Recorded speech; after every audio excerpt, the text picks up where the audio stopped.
This is just my opinion, and we gonna talk about it. Well, family, this don't match. I don't like this.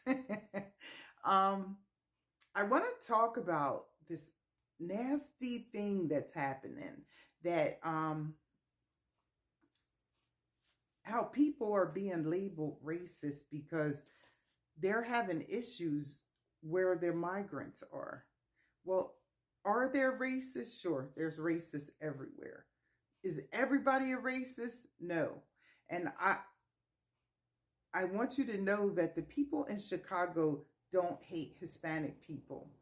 There are Hispanic people that have been here, that are citizens, that are having problems just as much as the black people are, because that's where they put the migrants in their communities. And so it's their communities that are being affected. Does that mean that they hate people? No, it just means that you're affecting our community in a not good way and nobody cares. And here's the thing, like you think, well, so what? Well, imagine having a school system where everybody speaks English. Now, suddenly, people that don't speak that language, that don't speak English, are coming in with their children, and those kids have to be educated. So that means interpreters, that means probably tutors, because these kids are coming in and they're not up to our level educationally. And so because of that, they're going to need extra work and extra attention. And because of that, the kids that don't need as much, which is the American kids, they lose. If all the attention is over here and our kids aren't getting what they need, they're losing. And so does that make people racist? Like in Chicago, they had to give up their community centers. The community centers was where the senior citizens gathered. It was where the kids did athletics. It was where people had like social gatherings and meetings. Like they meant something. And for it to just be taken away and you just do whatever you want, right? You starve our community of money, then you bring people in, funding them, and just like putting a population bomb right in the middle of their neighborhood. They're being affected by this, and that they complain is not racism. They have a valid complaint. Are there racists? Yes. Is everybody racist? No, but everybody's being affected. All right. I'm not comfortable, so I'm going to put my scarf back on. Okay, so we're going to talk about Springfield because they're trying to frame that as racism, as a black-white thing. It's not a black-white thing. Black people are being affected just as much as the white people are being affected there. They took a city of 60,000 and dropped 20,000 more people in that city. 20,000. 1/3 of their population don't speak English. So now imagine the strain on the healthcare system. They all have healthcare. They have free healthcare from our tax dollars. There's Americans that don't have health care, or they're underinsured, so they have bad health care. So that's a strain on the hospitals because, and that pushes Americans again to the back because they got that good government health care. They got the kind of health care where doctors can bill whatever they want to bill. Okay, so so what happens? The Americans get pushed back. And so it affects their schools. Now the schools have to figure out how to educate these children, and the children are so far behind that there's teenagers and like older teenagers, like 17, 16, 17, 18, in like middle school classes because that's how far behind they are. So they have to catch these kids up. And so the focus is on them. And so what happens to the kids in that town? Like their education kind of suffers.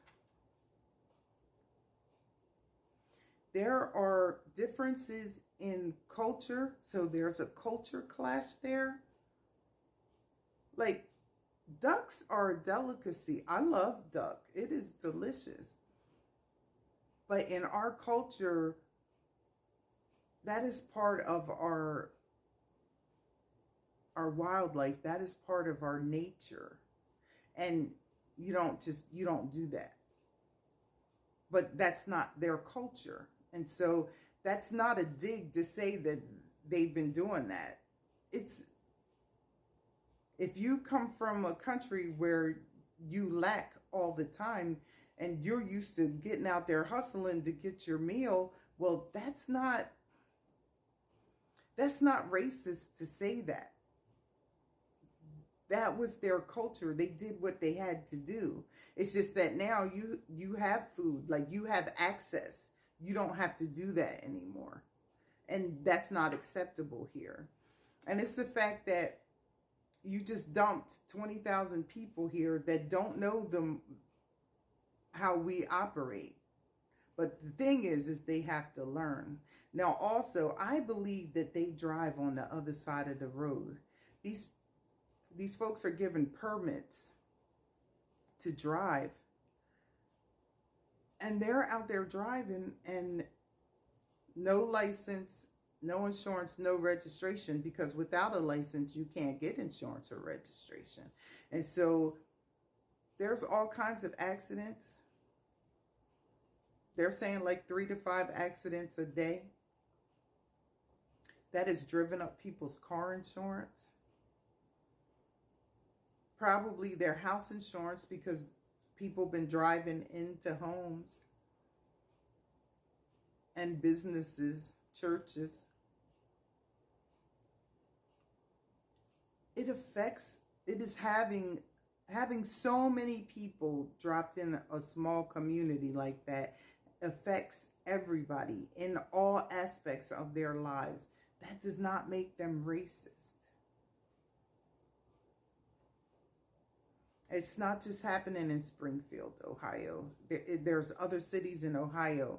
There's cities, small cities in Alabama. There are places all over this country. We're finding out about them little by little by little. And this is happening to them. And no one's listening. And they're being told they're racist because they're complaining. No, that doesn't make you a racist. That is a valid complaint. And now I want to talk about the spiritual aspect of this. It is quite obvious to me. There are 4 countries that are having special priority.